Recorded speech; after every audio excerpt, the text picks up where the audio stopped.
welcome to Wellness Wednesday. Although today is Monday, we are going to film this today because both of us ladies have a busy week, but we still wanted to get this out to y'all. So I just wanted to introduce, this is Karina, Sharif, and she's joining us today for Wellness Wednesday. I recently moved in this beautiful brownstone thanks to Karina, so I am grateful for her. But yes, could you just say a little bit about who you are and what you're doing these days? Yeah. So I'm Karina Sharif. I'm an artist. I said it wrong. It's okay. It happens all the time. Okay. I'm an artist and I'm a stylist. I'm an overall woman of all trades and great at all of them. And yeah, I currently am developing my career as a fine artist. I work with paper to adorn and help tell the stories of and amplify the notion of rest for Black women. And yeah, it's going great. Yeah, and you're trying some new things these days?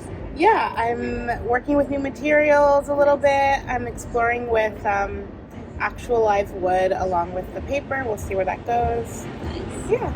Sounds good. So, the topic for this week is talking about what wellness means to you. So, if you could, however that makes sense to you, if you can explain, when you hear the word wellness, what does that make you think? I first think of rest and connection to myself. I think of like making more room for time, and making more room for time. Yeah, you know, especially living in New York, time can be of the essence. Yeah, and it's like no, you get to like fully. If it's about wellness, it's like not rushing, taking your time. For me, it is, and just like listening to my body. Yeah. Yeah. Do you feel like you've had enough time to do those things that you just mentioned, like over the weekend? I know it's the start of the week, but do you feel like you've had some wellness? Not that much this week. Yes and no. Sometimes wellness to me, if it's full-on wellness, it's really taking time, like not rushing for anything. And because I'm working on some projects a little bit around the clock right now, I don't think I've gotten a lot of time for rest, but I have gotten time for mental wellness and just like I always make sure to take care of my mental health. So nice. Well, that's good. I mean, yeah, it's like fitting those little pockets in every now and again. Yeah, that's always useful. Yeah. So last time I did this, that's kind of where we started, and it just kind of turned into like whatever. But I feel like last week, because Karina got to meet my brother last week, and we were talking about like, you know, dealing with friends and like not knowing like whether you should say certain things. Like, how did that go over? Did you ever plan or get a chance to talk? Sure, that's a good point. I feel like I was actually just talking to someone else about this. It was great to think about that for a little while. I had a situation with a friend where there was just like there are a lot of motorcycles that go past. Yeah, sounds weird. Yeah, it was great. I got a chance to think about, well, what are my values again? And what are my values in my friendships? And I realized I am always going to be somebody who, I love vulnerability. Since I was a little girl, I'm like, that hurt my feelings, this is why. You tell me how you feel. Like, I like to do that. Yeah, me too. And so it was great to also think about if it's a new friendship, it's also okay to be like, oh, well, maybe this is how this person communicates or lack thereof or whatever. And for me, that doesn't work. But if it's a lengthier friendship, one where we both invested and I can tell that it's a safe space for me, then it's a situation where I wouldn't really hesitate as much to let someone know. Or that's not always true. Sometimes you got to take your time and think things through. Yeah. So, yeah, for me, it was just really great to think about what is triggered that's early in my life. Because anything in the present usually is triggered, in my opinion, is triggered from something early. Not always, but a lot of the time. So I thought about that first. And then I also worked on, does it make sense to say something if it's a newer relationship, or just accept that maybe this person and I have a different set of patterns, and maybe those patterns collide a bit. Yeah. And it's okay to be like, I see you, I appreciate you, I love what I know about you, and these are things that don't work, and I don't actually know that I want to put the energy there right now. Yeah. And that's also okay. No, it's very true, because even with us, like, we're getting to know each other. We're still getting to know each other, and like just being able to be like, this made me feel away. Like, you don't know how I would have reacted to something like that, Mm-hmm. but it was nice to see someone willing to at least try. It's like, I'm letting you know how I feel about this, and however you react to, you don't have control over that. But I think it's just useful in any relationship to at least try and take the vulnerable route and like see how other people are thinking, because I think sometimes like we think about it a lot. We're like, well, how's this person gonna feel? And like, well, what if they get mad? Or like, I don't know, just like all of these things that we make up in our minds. And then it's like, once you get it out, now you feel better. Like, I feel like you get to feel better. And then, I mean, I don't know if the other person always feels better, but in the light of wellness, we kind of got to take care of ourselves first sometimes, which is, I don't know. Yeah, because I feel like I've been doing that same thing when it comes to like friends, and like you said, new friends, and like whether it be old friends, and whether or not it's worth it to take it to that place. Like, I feel like that is a big thing I've been trying to understand too. Yeah, when it comes to like new or old relationships, like knowing what is worth bringing up in certain situations, I think is hard. And I still don't really know when it comes to timing, like when is the right time to do those kinds of things. I feel like that's another thing I've been thinking about. I don't know if there's ever a right time. Exactly, and that's kind of what I learned. I was like, you either like sit on it forever and you're just like in your head, or you just bring it up and see how it goes. Like, yeah. So that's it's something good to contemplate, because I think a lot of people just hold on to things and they just never bring it up, and then they're just resentful. So that's not fun. You're like carrying this energy that you get to like let go of, actually. Yeah. So you can live your life. I don't know. I just feel like it's all connected. Like, that's all connected to like mental wellness first off. What about your physical wellness? I know you said friends. I know you go to the gym too. I go to the gym a lot. I haven't gone though the past week and a half, which I miss dearly. And I've been eating a lot of ice cream, so it's like been a interesting leveling. I had some too. Don't go back. Yeah, I've been loving it. Yeah. But I usually, when I'm working a lot and if I'm on a deadline and I'm trying to, achieve something by a certain time, I may not go. I also, my monthly time hit, and sometimes I'm like, I don't have time to be doing that, especially on the first and second day. But I love going to the gym. I've been having some back pains, and I just got my scans back today. Oh, nice. And they said nothing's wrong with me, so I was like, okay, I guess I just need a really good massage. I don't know. I don't know. That's always annoying. It's like, but I feel wrong. So yeah. I'm right. Like, what do you mean? Nothing's wrong. But no, I think a massage would be good. I mean, yeah, we toyed with some different exercises and stuff, but I just feel like, as we get older, like our bodies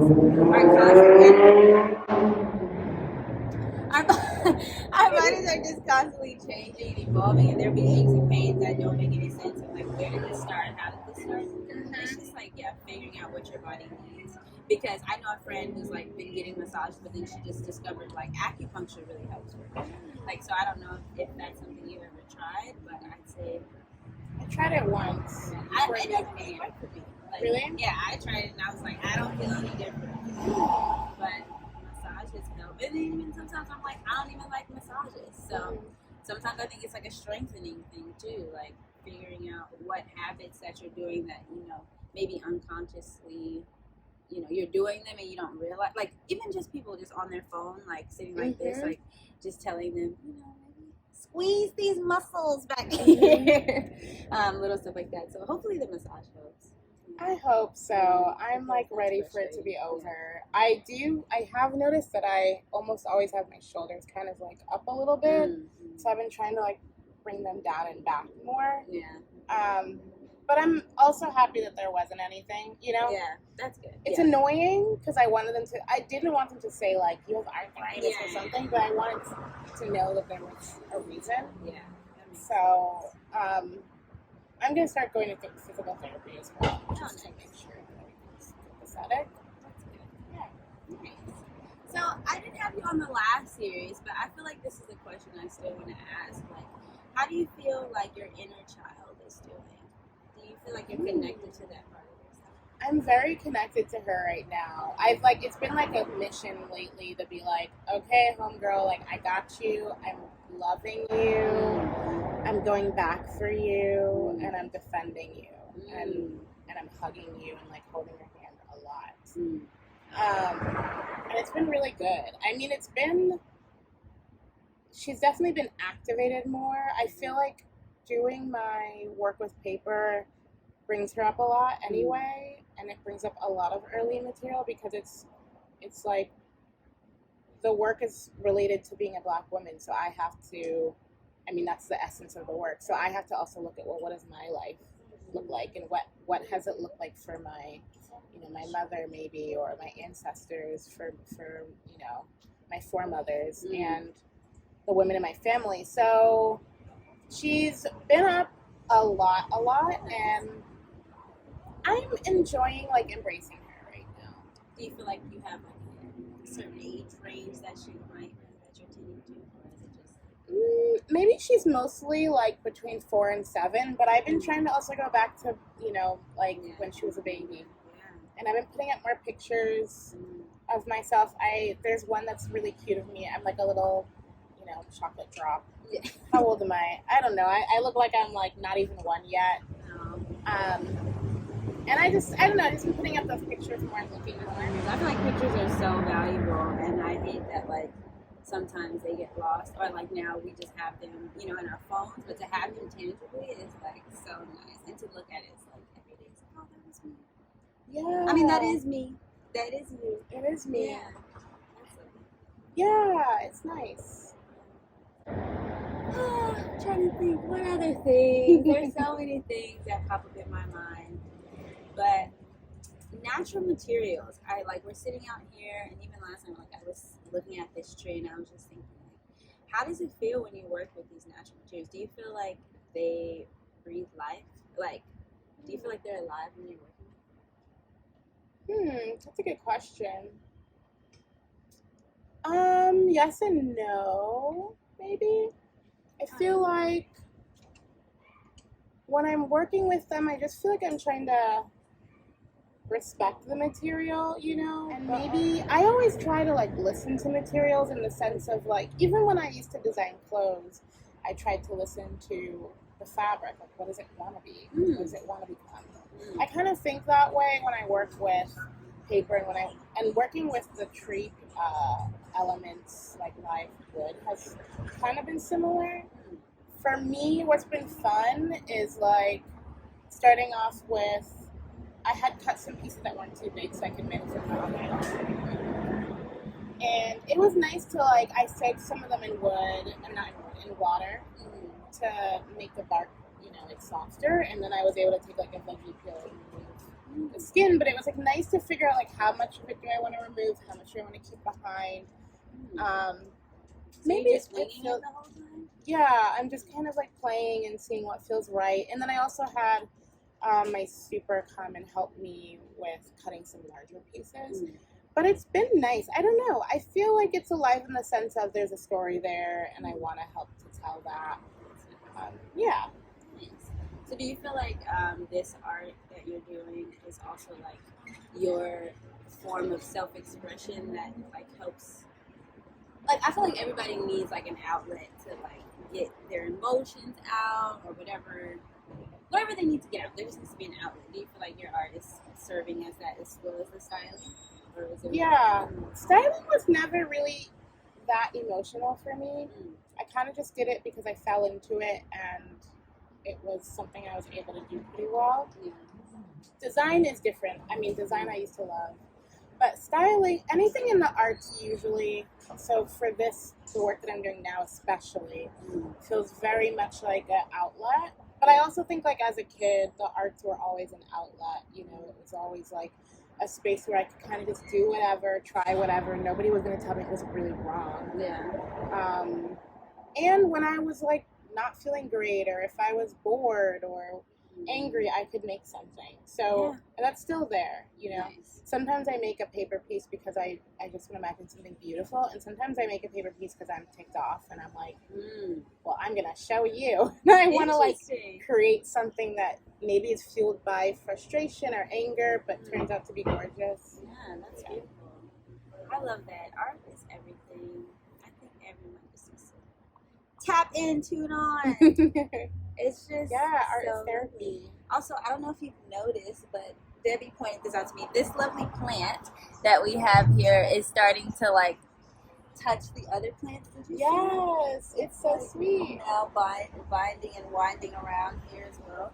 And I never paid attention to stuff like that. Like, I don't know, I'm just like thinking about like the natural materials and things, and like I just didn't like this is a whole. To me, this is a whole person. And now that I've like sat next to it so much, I'm like, wow, it's reaching. Right? It's just lovely. And like things just take forms that you just can't even imagine sometimes. Like with your paper, I'm sure you start, like, I don't even know. You guys need to go check out her page. I'm going to try and lighten this up. But you guys have to go check it out because I'm like, I don't even know how you started. Like, what was your first, do you remember what your first piece looked like? My first piece was, it's on my page. Sharif Muhammad is wearing it. It's like a white piece. It's really beautiful. It kind of looks like a wing. But I made it, it was all kind of on a whim. I had someone, a producer, wanted to work with me on a project, and I did not want to pull any more clothes. Like, I was just very tired of wardrobe, and I said, well, I'll do it, but only if you let me do this as like a study of some form. And so I was like, the study will be paper. I'll work with paper. So I brought in a lot of papers. He had brought in a bunch of huge backdrop rolls, and I also had brought some newspapers that I had made. I literally made like a jacket out of one, like a long, really long trench coat. And yeah, it was like that kind of was like a frustration experiment, but it was beautiful because since I was a kid, you know, I could feel oppressed or stuck in something and be like, well, the way for me to get out of this is to create something. So that's what it was. I like didn't want to do the shoot, but this person was getting me my work. So I was like, I can't really say no. So I'll do it, but I'll find a way to make it fun for me. And that's how I started. That's how it began. And then I started to adapt it more and more to how does it make me feel. And realizing as a Black woman, there's this relationship between, you know, when I think of how society oppresses me, I also think about the commodification of like attempted commodification of Black women in our labor and our bodies and our minds and our spirits, you know, and that relates heavily to the use of paper, which comes from trees or even from cotton. And so I thought, well, this is really interesting to think about and like use it as a metaphor for our experience and my experience. I love that so much. It's just so deep. Like I feel like it's so interconnected, and it's nice to know like the origin of the work in any art. Thank you. Thank you for sharing. Yeah. Thank you for joining me. Of course. Wednesday. It's just nice to talk about.